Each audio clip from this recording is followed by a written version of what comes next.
매일 성경 묵상을 돕는 해설 가이드입니다. 안녕하세요. 묵상 코치입니다. 함께 읽고 나눌 말씀은 베드로전서 2장 11절에서 25절까지 말씀입니다. 그리스도인들의 거룩한 정체성에 대해서 설명한 후에 이제는 매일의 일상적인 삶에서 우리가 어떻게 거룩한 삶을 살 수 있을지 실천적이고 구체적인 권면을 합니다. 하나님이 우리를 부르신 목적은 선을 행하는 자가 되도록 하기 위한 것입니다. 11절에서 12절에 읽겠습니다. 사랑하는 자들아, 거류민과 나그네 같은 너희를 권하노니 영혼을 거슬러 싸우는 육체의 정욕을 제하라. 너희가 이방인 중에서 행실을 선하게 가져 너희를 악행한다고 비방하는 자들로 하여금 너희 선한 일을 보고 오시는 날에 하나님께 영광을 돌리게 하려 함이라. 이 본문은 사랑하는 자들아와 내가 권하노니 라는 문구에 의해 새로운 단락의 시작이며 본문의 도입임을 알 수 있습니다. 베드로는 성도들을 나그네와 행인들이라고 칭함으로써 아브라함의 자손들의 성취로서 간주하고 그들이 영혼을 거슬러 싸우는 육체의 정욕을 제할 것을 촉구합니다. 12절은 이에 대한 구체적인 내용을 서술합니다. 그것은 이방인 가운데서 선한 삶의 행위를 하는 것입니다. 그런데 그들은 성도들의 삶을 악을 행하는 자들로서 보기 쉽습니다. 그러나 하나님께서 심판하시기 위해 오시는 그 마지막 날에 그들이 숨겨진 성도들의 선한 행위를 자세히 주의하여 보게 될 때 그들은 하나님께 영광을 돌리게 될 것입니다. 이것은 성도들의 선한 행위들이 예수님의 재림의 때 마지막 심판 날까지는 알려지지 않고 숨겨져 있을 것임을 의미합니다. 그러나 세상 사람들은 성도들의 선한 행위들을 마지막 날에 보고 하나님께서 대단한 분임을 알고 놀랄 것입니다. 다음은 13절에서 17절에 읽겠습니다. 인간의 모든 제도를 주를 위하여 순종하되 혹은 위에 있는 왕이나 혹은 그가 악행하는 자들을 징벌하고 선행하는 자들을 포상하기 위하여 보낸 총독에게 하라. 곧 선행으로 어리석은 사람들의 무식한 말을 막으시는 것이라. 너희는 자유가 있으나 그 자유로 악을 가리는데 쓰지 말고 오직 하나님의 종과 같이 하라. 무사람을 공경하며 형제를 사랑하며 하나님을 두려워하며 왕을 존대하라. 베드로는 선을 행하는 구체적인 방법에 대해 설명합니다. 첫째로 한 사회 시민으로서 어떻게 하는 것이 이 선을 행하는 것인지 설명합니다. 그리스도인들은 시민으로서 인간이 세운 모든 제도에 순종해야 합니다. 여기서 인간의 제도는 하나님의 정의를 실현하는 수단으로 간주됩니다. 주를 위하여라는 표현에서 세상의 제도에 순종하는 것이 곧 주께 순종하는 것과 같은 것임을 암시하고 있습니다.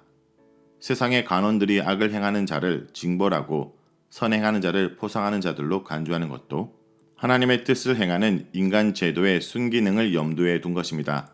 인간의 제도가 불의한 사람들에 의해서 악용될 수도 있습니다.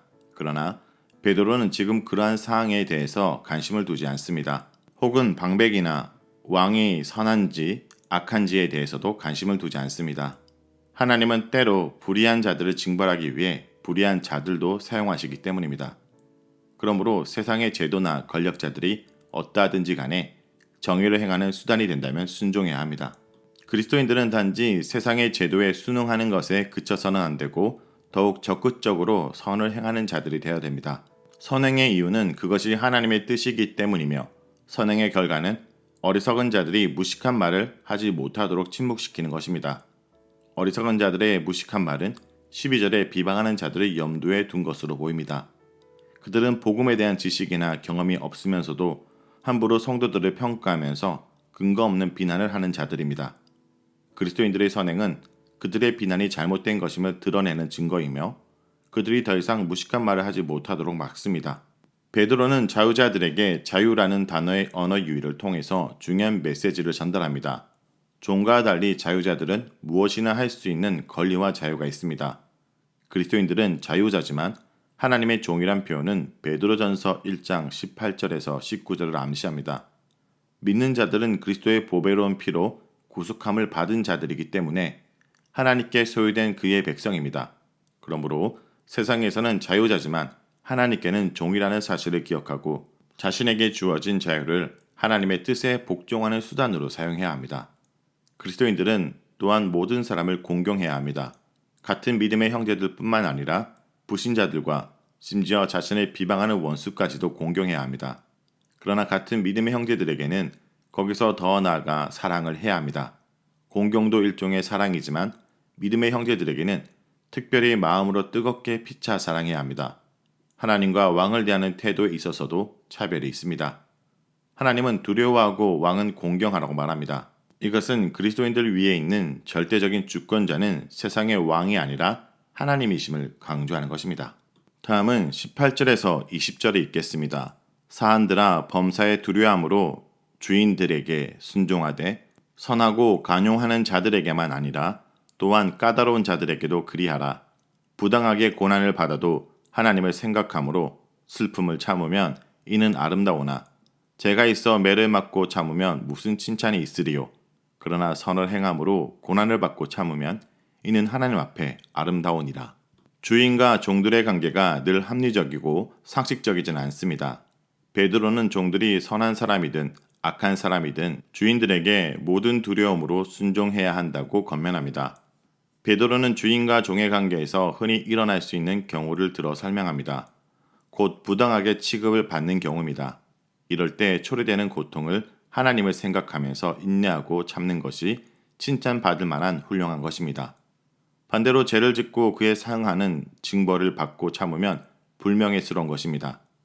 20절에서는 19절의 말씀을 반복합니다.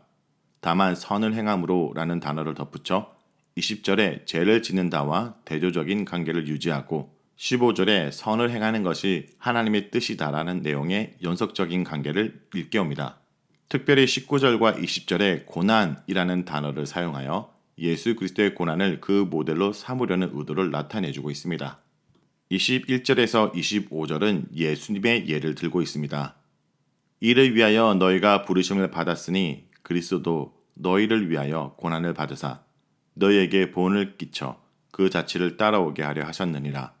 그는 죄를 범하지 아니하시고 그 입에 거짓도 없으시며 욕을 당하시되 맞대어 욕하지 아니하시고 고난을 당하시되 위협하지 아니하시고 오직 공의로 심판하시는 이에게 부탁하시며 친히 나무에 달려 그 몸으로 우리 죄를 담당하셨으니 이는 우리로 죄에 대하여 죽고 의에 대하여 살게 하려 하심이라. 그가 채찍에 맞음으로 너희는 나음을 얻었나니 너희가 전에는 양과 같이 길을 잃었더니 이제는 너희 영혼의 목자와 감독 되신 이에게 돌아왔느니라.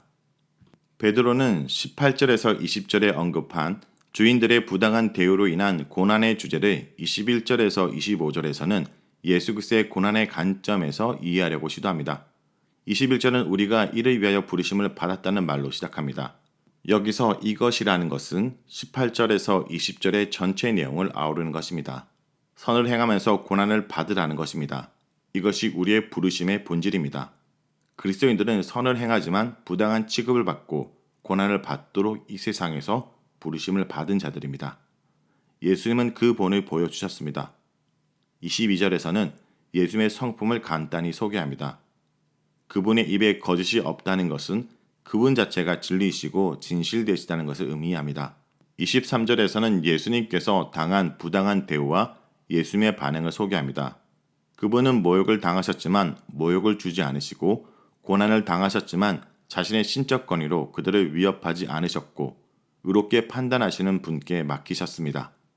24절에서 25절에는 23절에서 부당한 대우가 우리의 죄를 해결하고 우리의 질병을 치료하기 위함이라는 사실을 언급하고 있습니다. 여기에서 베드로는 그리스도의 부당한 고난이 결국 우리의 구원과 회복을 가져왔음을 말합니다.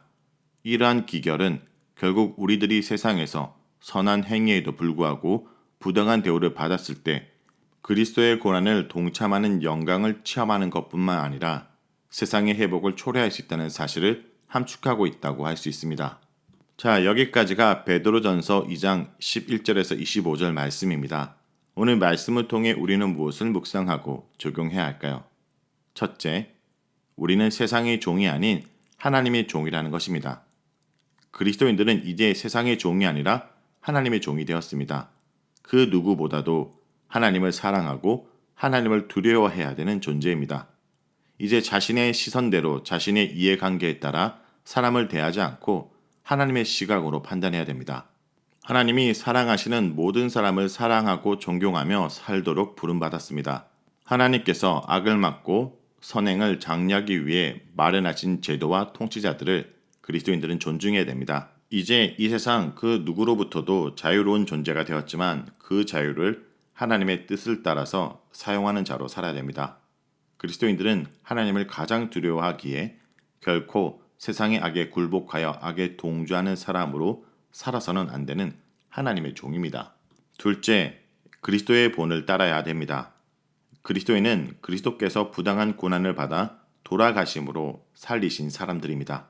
공의로 심판하시는 하나님께 대한 신뢰가 있기에 그런 고난을 감내하면서도 하나님이 기뻐하시는 선을 행하는 삶을 고수할 수 있습니다. 이제 그리스도인들은 그리스도처럼 살도록 부름받은 사람들입니다. 죄에 대해서는 죽고 의에 대해서는 사는 사람으로 살도록 부름받았습니다. 가령 종이 주인에게 부당하게 죄가 없고 선을 행했을 뿐인데도 고난을 받더라도 잘 인내하는 것이 그리스도처럼 사는 것이고 하나님께 아름다운 일이라고 베드로는 말합니다. 성도 여러분, 그리스도인들은 그리스도를 따르는 자들입니다. 오늘 하루도 예수 그리스도를 따라 살아가는 주의 백성들이 되길 간절히 기도합니다.